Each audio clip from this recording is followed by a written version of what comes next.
ವಿಜೇಂದ್ರ ಶಕ್ತಿ ಪ್ರದರ್ಶನಕ್ಕೆ ಪ್ಲಾನ್. ಇವತ್ತು ರೇಣುಕಾಚಾರ್ಯ ನೇತೃತ್ವದಲ್ಲಿ ಮೀಟಿಂಗ್. ಬಿಜೆಪಿಯಲ್ಲಿ ಬಣ ಬಡಿದಾಟಕ್ಕೆ ಬಿತ್ತ break.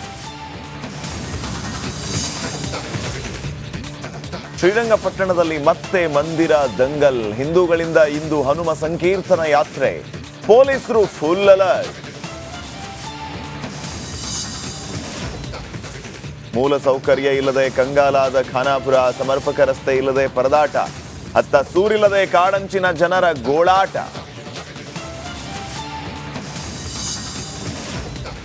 Bale ಸಿಕ್ತದಂತೆ D gang full ಖುಷ್. ನಾಳೆ ಪವಿತ್ರ ಗೌಡ ಜೈಲಿಂದ ರಿಲೀಸ್. ಅತ್ತ ಆಸ್ಪತ್ರೆಯಿಂದ ನಟ ದರ್ಶನ್ ಡಿಸ್ಚಾರ್ಜ್.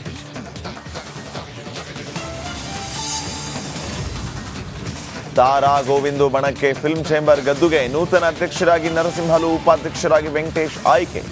ಸಿಹಿ ಹಂಚಿ ಸಂಭ್ರಮಾಚರಣೆ.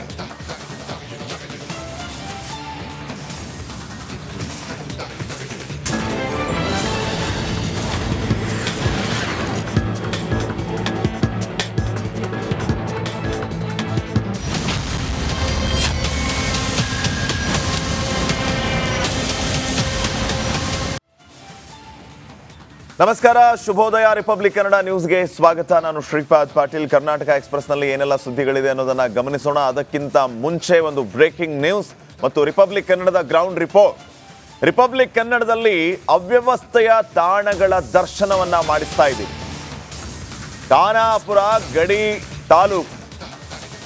ಈ ಗಡಿ ತಾಲೂಕಿನಲ್ಲಿ ಏನೆಲ್ಲ ಸಮಸ್ಯೆ ಇದೆ, ಖಾನಾಪುರ ತಾಲೂಕಿನ ವ್ಯಾಪ್ತಿಗೆ ಬರುವಂತಹ ಹಳ್ಳಿಗಳ ಕಥೆ ವ್ಯಥೆ ರಿಪಬ್ಲಿಕ್ ಕನ್ನಡದಲ್ಲಿ ಅನಾವರಣ. ಅಮಗಾಂವ್ ಜೋಪಡಿಯಲ್ಲಿ ನರಕ ಯಾತನೆಯ ದರ್ಶನ. ಸರ್ಕಾರಿ ದಾಖಲೆಗಳಿದ್ರೂ ಮೂಲಭೂತ ಸೌಕರ್ಯಗಳಿಂದ ವಂಚಿತವಾಗಿದೆ ಈ ಗ್ರಾಮ. ಆಧಾರ್, ರೇಷನ್ ಕಾರ್ಡ್, ಹಕ್ಕುಪತ್ರ ಇದ್ರೂ ಕೂಡ ಸರ್ಕಾರ ಸೌಲಭ್ಯ ಕೊಟ್ಟಿಲ್ಲ. ಸೌಲಭ್ಯ ಮುಟ್ಟಿಸಬೇಕಾಗಿದ್ದ ಅಧಿಕಾರಿಗಳು, ಜನಪ್ರತಿನಿಧಿಗಳು ದಿವ್ಯ ನಿರ್ಲಕ್ಷ್ಯವನ್ನ ತೋರಿದ್ದಾರೆ. ಅಧಿಕಾರಿಗಳು, ಜನಪ್ರತಿನಿಧಿಗಳ ನಿರ್ಲಕ್ಷ್ಯಕ್ಕೆ ಕಾಡಂಚಿನ ಜನ ಹೈರಾಣಾಗಿದ್ದಾರೆ. ಗಡಿ ಭಾಗದ ಜನ ಹೈರಾಣಾಗಿದ್ದಾರೆ. ನೋಡಿ, ಎಲ್ಲಿನ ಪರಿಸ್ಥಿತಿ ನೋಡಿ, ತಾವು ದೃಶ್ಯಗಳಲ್ಲಿ ಗಮನಿಸ್ತಾ ಇದ್ದೀರಿ. ವಿದ್ಯಾರ್ಥಿಗಳು, ಚಿಕ್ಕ ಚಿಕ್ಕ ಮಕ್ಕಳು ದೀಪಗಳ ಮೊರೆ ಹೋಗ್ತಿದ್ದಾರೆ ಓದಬೇಕು ಅಂದ್ರೆ.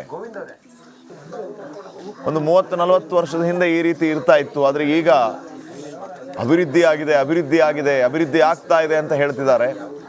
ಆದ್ರೆ ಎಲ್ಲಿ ಅಭಿವೃದ್ಧಿ ಶೂನ್ಯ. ಇಂಥ ಗ್ರಾಮಗಳಲ್ಲಿ ಇನ್ನೂ ಕೂಡ ಸರಿಯಾದ ರಸ್ತೆ ಇಲ್ಲ, ಸಂಪರ್ಕ ವ್ಯವಸ್ಥೆ ಇಲ್ಲ, ವಿದ್ಯುತ್ ಇಲ್ಲ, ನೀರಿಲ್ಲ, ರಸ್ತೆ ಇಲ್ಲ, ಆಸ್ಪತ್ರೆ ಇಲ್ಲ.